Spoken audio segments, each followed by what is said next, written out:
Bonjour à tous, je suis à l'ambassade Pro Bike Shop pour vous présenter la grosse nouveauté de chez Villiers pour 2020, donc le modèle 0 SLR. Donc pourquoi déjà, la première chose, pourquoi 0 SLR? Ce modèle-là vient remplacer dans la collection les modèles 07 et 06 qui existaient depuis quelques années et qui étaient symboles de notre gamme vélo light à frein patin. Donc vous le voyez ici immédiatement, on parle d'un vélo à disque, donc il va s'agir du premier vélo léger à disque de notre collection Villiers. Nous avons au catalogue précédent aussi le 110 Pro à disque, le 110 NDR qui correspondait à des utilisations aéro et confort. Il nous manquait pour une certaine clientèle, pour les coureurs professionnels, pour des utilisateurs de tous les jours, un vélo réellement light avec ses freins à disque. Donc le voilà, le 0 SLR. 3 points clés au cours du développement de ce produit-là, légèreté, rigidité et intégration. Donc tout le projet a été développé en essayant de suivre ces idées-là et de les respecter le plus possible. Donc légèreté, l'objectif est atteint. On obtient un cadre qui pèse 780 grammes. Nous avons notre propre cintre dont on parlera plus tard dans la présentation qui pèse 330 grammes. Le vélo complet tel que vous le voyez ici, on est aux alentours des 6,5 kg. Donc j'allais dire que c'est un des vélos les plus légers sur le marché actuellement avec le freinage à disque. Donc premier objectif atteint. Intégration, vous le voyez, aucun câble, aucune gaine, rien n'est apparent. Tout est intégré de par l'utilisation de notre cintre. Techniquement, on verra après comment ça fonctionne. Mais vous le voyez, un vélo qui est réellement très propre. Vous voyez le cadre également, aucune plaque, aucun perçage sur le cadre. Le cadre est complètement fermé, ce qui signifie forcément que vous allez pouvoir monter uniquement des groupes électroniques, que ce soit du Shimano Di2, du SRAM Access ou du Campagnolo EPS. Donc transmission à disque et électronique sur ce modèle-là. Le troisième point, la rigidité. Donc ça, le point le plus difficile à obtenir sur un vélo light. En général, quand on va aller chercher à avoir un vélo léger, qu'est-ce qu'on va faire? On va avoir tendance à enlever de la matière, à enlever du carbone.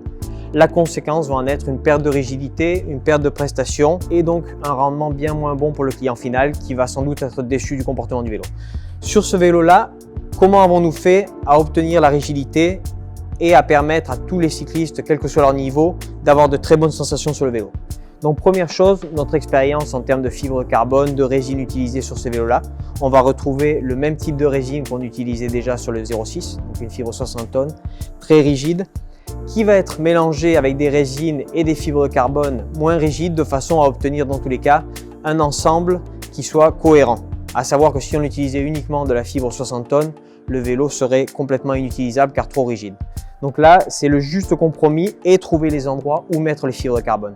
Donc les points clés du cadre, ça c'est toujours sur tout type de cadre, c'est la même chose. Les points clés, la partie sur la direction, pour le pilotage, pour les descentes, les virages, afin que le vélo soit le plus stable et le plus précis possible. Le boîtier pédalier, un des points clés, parce que c'est là que le cycliste va mettre toute son énergie, qui va mettre toute la puissance. Donc le boîtier pédalier ne doit absolument pas fléchir de façon à éviter les déperditions d'énergie. Et ensuite sur l'arrière du cadre. Là aussi l'arrière du cadre doit être rigide de façon à éviter que le vélo chasse ou qu'il perde de la rigidité lors des relances ou quand le cycliste va se mettre en lanceuse. Autre chose, donc là aussi ça peut faire peur de parler d'un cadre qui soit très rigide. Nous avons pour la première fois sur un cadre de notre production mis des fibres de Kevlar. Donc fibres de Kevlar, qu'est-ce que ça signifie? Ça va signifier apporter du confort, apporter une amélioration de l'absorption des vibrations du vélo. Pourquoi les fibres de Kevlar? Pour vous donner d'autres exemples, c'est utilisé sur tout ce qui est gilet pare-balles dans l'automobile justement pour l'absorption des vibrations. Donc ça c'est une grosse nouveauté pour nous cette année. Donc voilà pour ce qui est des matériaux utilisés pour la fabrication du cadre et du cintre. Donc comme je le disais précédemment, le cintre est aussi de notre propre production. Donc cintre monocoque, une seule pièce.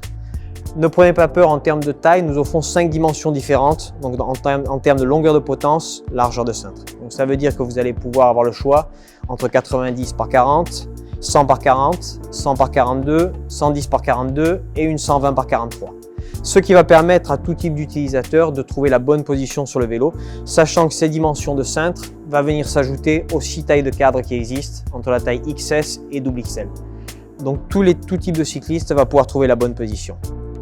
Autre nouveauté en ce qui concerne justement la recherche de la légèreté sur ce vélo-là, les entretoises qui vont permettre donc aux cyclistes d'avoir la bonne position, la bonne hauteur de cintre et qui vont nous permettre aussi, comme je le disais précédemment, il n'y a aucun câble apparent. Pourquoi? Parce que tous les câbles passent sur la partie avant de la fourche et sont intégrés dans le cintre.